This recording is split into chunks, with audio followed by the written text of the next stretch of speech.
திமுக கூட்டணியில் உள்ள இந்திய யூனியன் முஸ்லீம் லீக் கட்சி ராமநாதபுரத்தில் தேர்தல் பரப்புரையில் பள்ளி மாணவர்களை பயன்படுத்துவது அதிர்ச்சியை ஏற்படுத்தியுள்ளது.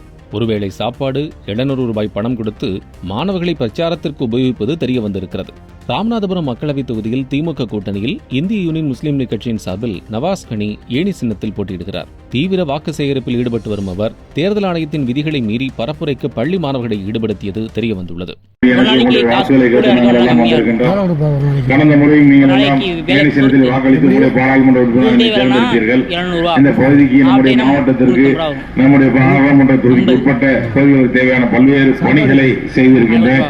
2 ஆண்டுகளுக்கு கொரோனா பேரிடரை காரணம் காட்டி தொகுதி மேம்பாட்டு நிதி நிறுத்தப்பட்ட நிலையிலும் 3 ஆண்டு நிதியிலிருந்து ஓரளவு தனியார் பள்ளியில் பயிலும் 7 முதல் 11ஆம் வகுப்பு செல்லும் மாணவர்களுக்கு ஒருவேளை சாப்பாடு மற்றும் செலவுக்கு 700 ரூபாய் பணம் கொடுத்து நவாஸ் கனிக்கு வாக்களிக்க வலியுறுத்தி பிட் நோட்டீஸ் கொடுப்பதற்கும் நவாஸ் கனி நேரடியாக வாக்கு சேகரிக்க செல்லும் போது பதாகைகளை ஏந்தியபடி செல்லவும் ஈடுபடுத்தப்படுகின்றனர்.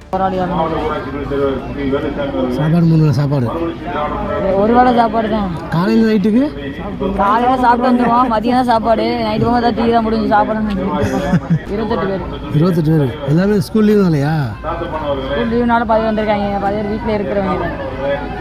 தேர்தல் பரப்புரைக்கு சிறுவர்களை பயன்படுத்தக்கூடாது என தேர்தல் ஆணையம் தெளிவாக கூறியுள்ள நிலையில் திமுக கூட்டணியில் உள்ள இந்திய யூனியன் முஸ்லீம் லீக் கட்சி வேட்பாளர் நவாஸ் கனி சிறுவர்களுக்கு பண ஆசையை காட்டி கொளுத்தும் வெயிலில் தேர்தல் பரப்புரையில் ஈடுபடுத்துவதாக புகார் எழுந்துள்ளது. இதுகுறித்து தேர்தல் ஆணையம் நடவடிக்கை எடுக்க வேண்டும் என சமூக ஆர்வலர்கள் கோரிக்கை விடுத்துள்ளனர்.